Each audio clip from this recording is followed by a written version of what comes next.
We're going to start off with the very basic characteristics of straddles, how they will pay off or profit based on how the underlying stock's price changes.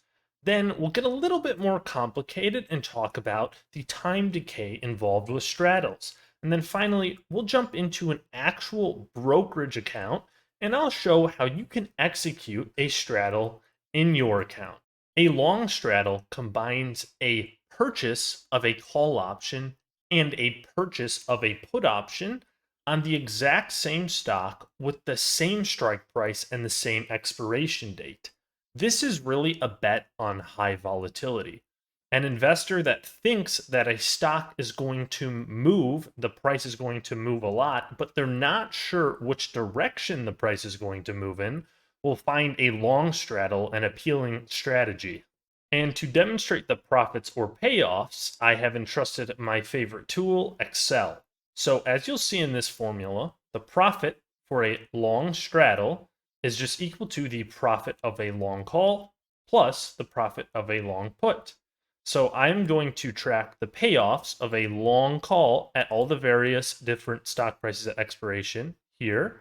And we're going from 70 all the way down to $130. We also have the long put payoffs that we're going to price here. And then we'll just combine the two to find the payoffs for the long straddle. So we're going to assume that this stock price at initiation is $100. The stock price at expiration, ST, is unknown. It could be any within this whole range. The put option premium, P0, is going to be $5. So if I want to buy or go long the put, I have to pay $5. The call option premium, CO, is also $5. So I have to pay $5 to go long the call.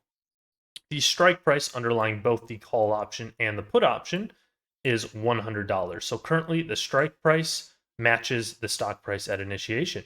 Now let's calculate the payoffs or profits of the long call for all of the different potential outcomes.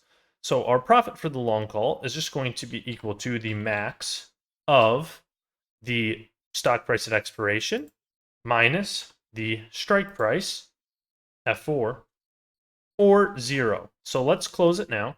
So it's $0. Why is that? Because if I bought this call option and the stock price is currently $70 at the end, and I have a strike price of 100, I am not going to buy something that's only worth 70 for 100, so I will simply not execute this option, and hence the option will be $0 in value to me. However, to initiate into this contract, I did have to pay for the premium of the call option, so we have to subtract out C0. If I subtract C0, now we have lost $5 on this call option. I will double click this to shoot all the way down. Oh, let me lock in the call option premium D6 by hitting F4 on my keyboard. Now I'll shoot the formula down. And we'll see that this long call will lose us $5 all the way up until we hit 100. So we're still losing $5. But then for every dollar we go past 100, we're going to have one less dollar lost until we hit 105 here. At 105, that's a break even on our call. And then we have unlimited profit potential from there. Now our long put is going to be equal to the max of the strike price, which I have to lock in with F4, minus the stock price at expiration, or 0. Let me close that. So let's talk about that. So I have a situation where I can sell something for $100 that's only worth $70. That represents a $30 gain to me. So $30 exceeds $0. So that payoff for me is 30. However, I did pay the initial $5 to put premium to get into this contract in the first place. So I have to subtract that out. And now I'll only have gained $25. And I'm going to double click this to shoot all the way down. Oh my gosh, I need to lock this one more time. So let me lock that with F4, shoot it all the way down. And you can see the put option, I have basically lost $5 for all of the prices where the option is above $100. However, once we cross $100, I'll start making my money back. I'll break even at 95, and then for every dollar from that it decreases from there, I'll have a dollar gain increase of $1. My max payoff is going to be when the stock price is 0, so the profit potential isn't unlimited, but I can make a pretty penny. Now the long straddle is just going to be the combination of these two. So I will add the profit from the long call and the profit from the long put, and I will shoot the formula all the way down. And you'll see that my long straddle is the green line.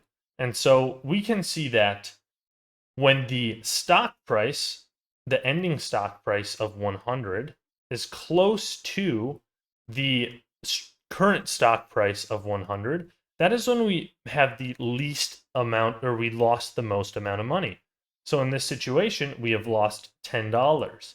However, once the stock price goes to 90, we break even. And then for every dollar after 90, we are going to gain another dollar.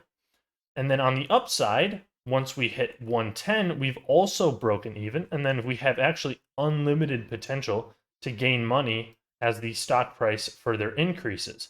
So this truly is a bet on high volatility. A short straddle is an options trading strategy in which an investor will both sell a call option and sell a put option on the same stock with the same strike price and the same expiration date. This is really a bet on low volatility. An investor that thinks a stock's price is not going to move much might be interested in executing a short straddle. Now, this assumes that you can profit off the theta decay or the time value decay of these options. Now, let's show in Excel how we can calculate the payoff. I'm going to spend a lot less time on the short straddle in Excel because you've already seen sort of the nitty gritty of how all this works. So basically, now we're going to calculate the profit of the short call and the profit of the short put, and then combine both those profits for the short straddle. And what you'll see is this is just the exact reverse of the long straddle. Remember, the long straddle was this upward shaped V where we lost money anywhere between 90 and 110, and we gained money anywhere below 90 and above 110. Whereas with the short straddle, we actually make our money anywhere between 90 and 110, and we lose money anywhere below 90 or above 110. So the short straddle profits if the stock price doesn't move much. Up until this point in the video, I have showed a very simplified profit and payoff potential for short and long straddles. But what I really want to talk about now is something a little bit more complicated, which considers the time decay or the theta of options, because these strategies are so hinged on how does the time decay of the option affect the position. So what I'm showing you on this screen is an example of a straddle with real live data that is based on the largest S&P 500 SPY. And so what I'm showing here is the payoffs of a long straddle. And so what I am doing is I'm taking the current price of SPY, which is 511, and I'm assuming that I'm going to buy a call option. Basically, this is like 7 months into the future for me, a call with the strike price that matches the current price. And that's going to cost me $3,270 per option. Then I'm going to also buy a put with the same expiration date with the same strike price that matches the current price and the call's exercise price. And that's going to cost me $1,922.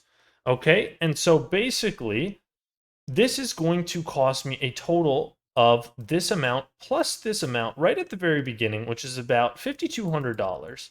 Then I can see my potential payoffs over time, or actually how much my option or my straddle is going to be worth over time. So this is really the current stock price, and my exercise is this 511. So we can see if the price does not change at all, I will continue to lose money each week. So I lose 0.8%, then I lose 2.7%, then 4.6%. If we go all the way to December when my option expires, I've lost my entire value of my straddle because I bought both the call and the put and the price didn't change. So I'm out of all my money. However, if the stock price rises a lot, then I start to make money. Or if the stock price falls a lot, I start to make money. But you can see that as these options get closer to expiration, I start to have a narrower range of which I can profit, or a narrow range that I can profit on the downside as well, compared to at the very beginning when there's a lot of time for these options to expire. And also, remember I said that these long straddles are a play on volatility. So I can show you what happens. If I increase the implied volatility right here by about 50%, then we're going to see a whole lot more green. So now there's a whole lot more potential to profit if the implied volatility on the SPY increases. Whereas if implied volatility decreases, let me send that to about 0.5%, you're going to see a ton of red. So buying a long straddle is truly a bet on high volatility, and then the short straddle is just the exact opposite of that. In order to actually enter into a long straddle or a short straddle with your brokerage, you might have to get approved for certain levels of options trading that may or may not require margin. So typically on a brokerage, if you want to do a long straddle, because this just involves longing a put or longing a call, you're using money you already have. You don't need margin. So this is going to be the lowest level of permission you need, which will typically be level 1. Now, if you want to do a short straddle, this actually is a much riskier strategy that may require borrowing money from the brokerage on margin. And so this is typically a level 3. So if you want to execute these strategies on your brokerage account, you're probably going to have to fill out an application that answers some questions about your risk tolerance and your capacity to take risks, and then potentially even apply for margin from the brokerage.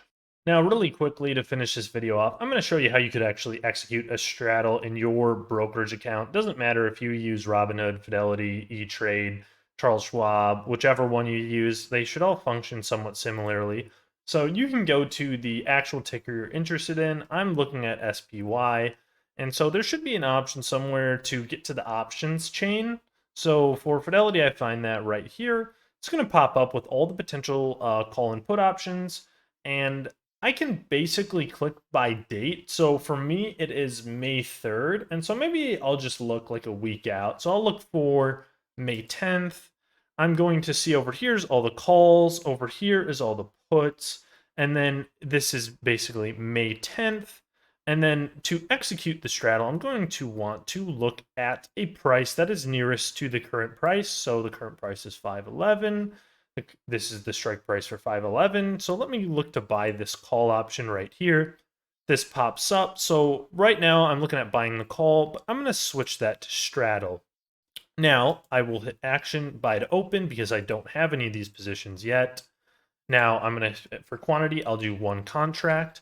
And don't forget that one contract is underlined by 100 shares. And then the expiration, I said I was going to do May 10th. And the strike, I'm going to do 511 because that's close to the current price. And now we will see that I have a bid, a midpoint, and an ask. So the ask, if I try to click the ask, I'll probably get this thing filled, right? Because that's what people are selling at. I could try the midpoint to get a deal that would basically save me $3. And maybe I'll do that, but it might not get filled.